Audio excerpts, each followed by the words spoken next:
Siguro gusto ko rin decisively sagutin yung binabanggit kanina na sana binigay na lang sa iba yung pondo na ginagamit to sa impeachment. Para may sinasabi doon na hinahanap nyo 125 million tapos ganito yung ginagastos ninyo para sa impeachment proceedings. No? Una sa lahat, ah, again, constitutional pong proseso ito.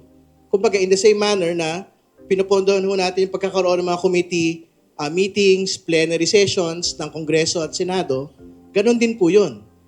Yung pong dahilan bakit ho pinupondohan po ng bayan yung ganito pong mga gawain at gampanin. Yun yung unang punto.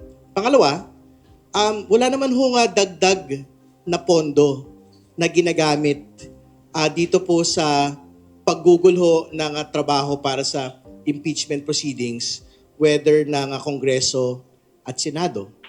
Yung pa rin naman ho yun. Kumbaga, hindi ho humihingi ng dagdag na pondo mula sa kabangbayan. Pero very important ho na maglinaw kasi mula nung umpisang-umpisa hanggang sa punto pong ito, ang posisyon ng depensa ay this is a mere fishing expedition.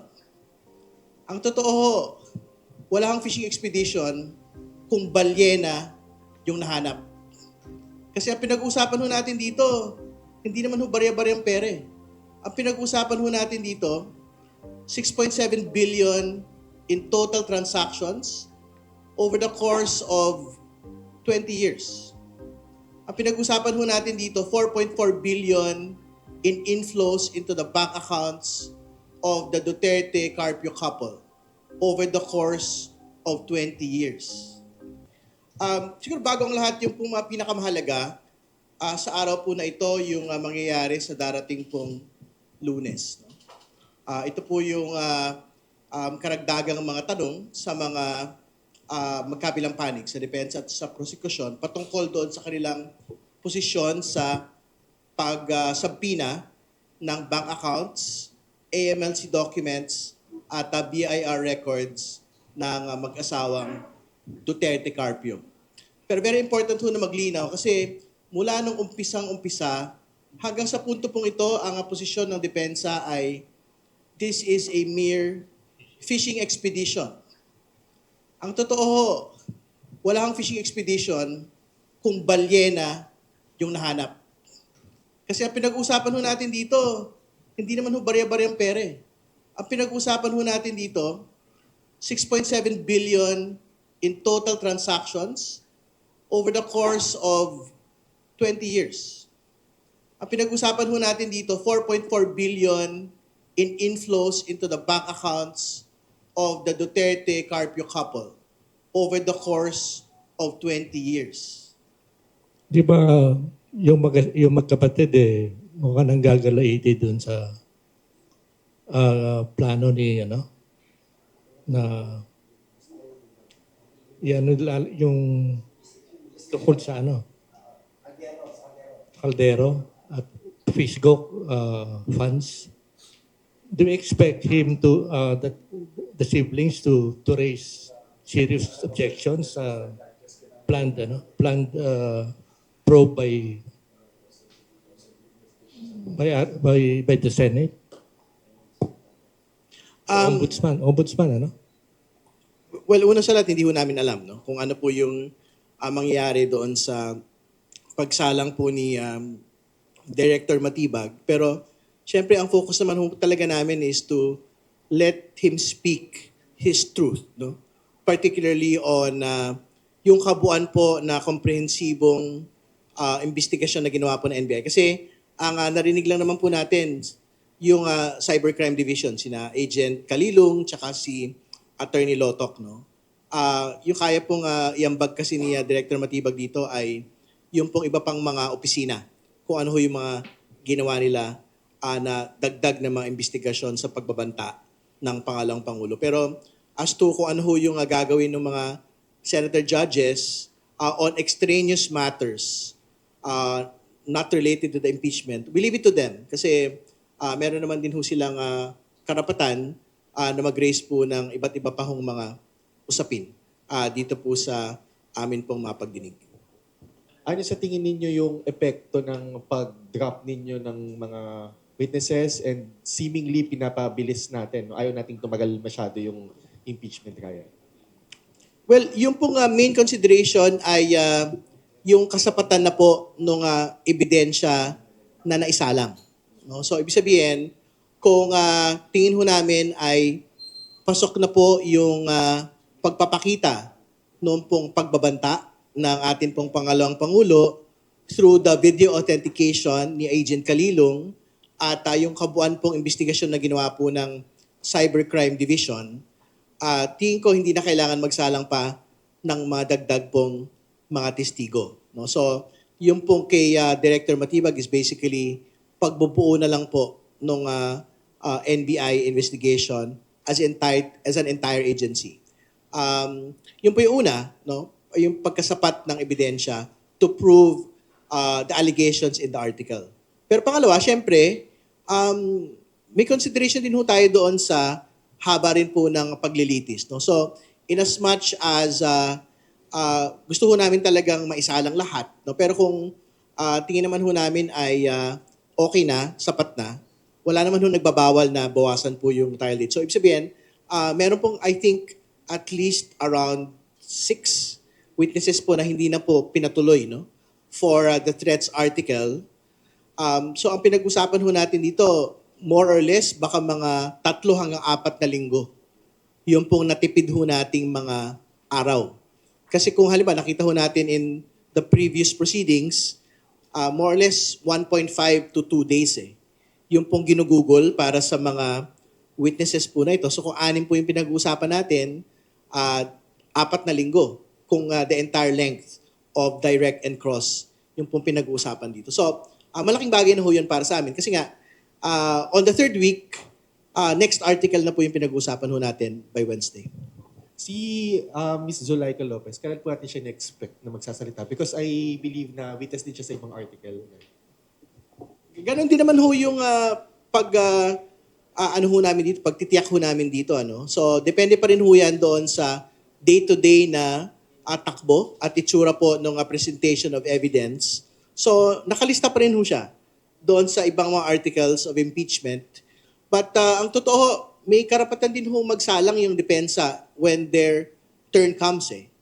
So, hindi din naman ho totoo na hindi na ho maisasalang si Ms. Lopez at any time during the impeachment proceeding. So, if the defense deems it proper na isalang ho siya on whichever article, whether on threats, or confidential funds misuse, sila po yung mapagpasya doon po sa bagay po na yun. Siguro gusto ko rin decisively sagutin yung binabanggit kanina na sana binigay na lang sa iba yung pondo na ginagamit to sa impeachment. Para may sinasabi doon na hinahanap nyo 125 million tapos ganito yung ginagastos ninyo para sa impeachment proceedings. No? Una sa lahat, again, constitutional pong proseso ito. Kumbaga, in the same manner na pinupondohan ho natin yung pagkakaroon ng mga committee meetings, plenary sessions ng Kongreso at Senado, ganun din po yun. Yung pong dahilan bakit ho pinupondohan po ng bayan yung ganito pong mga gawain at gampanin. Yun yung unang punto. Pangalawa, wala naman ho dagdag na pondo na ginagamit dito po sa paggugol ho ng trabaho para sa impeachment proceedings, whether ng Kongreso at Senado. Yung pa rin naman ho yun. Kumbaga, hindi ho humihingi ng dagdag na pondo mula sa kabangbayan para ho magkaroon ng impeachment proceedings. No? Ang totoo, misleading nga ho yung binabanggit na milyon-milyon per day na ginagastos ho para sa impeachment kasi ang totoo naman ho, halimbawa, kung may nadadagdag lang ho gastos dun, yung ilaw ho ng plenary session, pagka ho merong impeachment trial na nagaganap. Kasi ang totoo naman, kung aircon lang ho yung pinag-usapan natin doon, kahit naman meron pong, kahit wala pong impeachment trial, gumugugol pa rin ho, nakabukas pa rin yung aircon doon ho sa Senado kasi centralized ho yung aircon doon. Hindi ba? So, kumbaga, hindi ho totoo na sayang yung pera or sana ginugol sa iba. At more importantly, hindi rin naman ho pwedeng ibigay sa DSWD yung pong naitakda na hong pondo para sa Kongreso at Senado. Hindi ba kasi ang sinasabi na sana binigay nyo lang sa mga mahihirap yung pong pondo na yon. Kasi pag ginawa ho yun, kaso yun. Hindi ba? Kaso ho ng Senado at kaso ho sa Kongreso yun pag ginawa po yun in the middle of budget implementation. So, wag ho natin linlangin yung pong mga tao. Wala hong dagdag pondong ginamit para sa impeachment proceedings, whether at the House level or the Senate level. Hindi ho tayo nagsasayang ng pera dito dahil ito po ay proseso ng pagpapanagot ng mga matataas pong opisyal ng pamahalaan. You're saying na the Senate has yet to ask yung banks to furnish the court dun sa bank records ni Sara Duterte. All the while I was thinking na hawak na ng House impeachment panel yung data. Wala pa. Yeah, we have the bank accounts, the numbers, and the branches, and the banks themselves. No? Pero po, yung subpoena po on the bank accounts and on the bank managers, ayun po yung pending. So, pinagsama po ng Senate Impeachment Court yung disposition dito sa tatlong bagay po na ito. Bank accounts, AMLC records, at BIR documents. May idea po kayo kung anong pwede namin makita kapag binuksan yung box? Well, ika-clarify ko lang, hindi na ho box yung bubuksan. No? The documents will be subpoenaed already. Ibig sabihin, di ba nagsoli po ng box to the BIR, wala na ho tayo pinag-usapang unsealing and opening of the box. Ang pinag-usapan na ho natin, submission of the BIR records to the Senate Impeachment Court through a subpoena. So ang pinagdedebatihan na lang po ron is whether the Senate Impeachment Court can issue subpoenas to the Bureau of Internal Revenue. Meron naman ho kaming previous information kung more or less ano po yung pwedeng abutin, no, po mga dokumento po na yun. Pero syempre mas maganda po na makuha natin yun, yung actual certified true copies nito pong mga dokumento po na ito. Bakit kailangan pang approval ni Presidente pag-release ng mga bank records, BIR, Hindi ba hawak nyo na yun? Yung po nga pinag-usapan on presidential approval ay para po doon supposedly sa BIR records. No?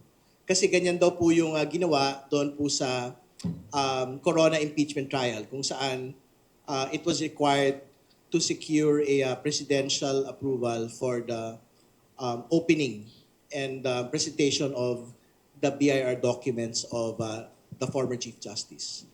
Yun lang naman po. Pero again, ang position naman ho namin, we don't think it is a necessary requirement. But of course, in the event that the Senate Impeachment Court would require whichever party to secure presidential approval, and then we will have to comply with that particular order.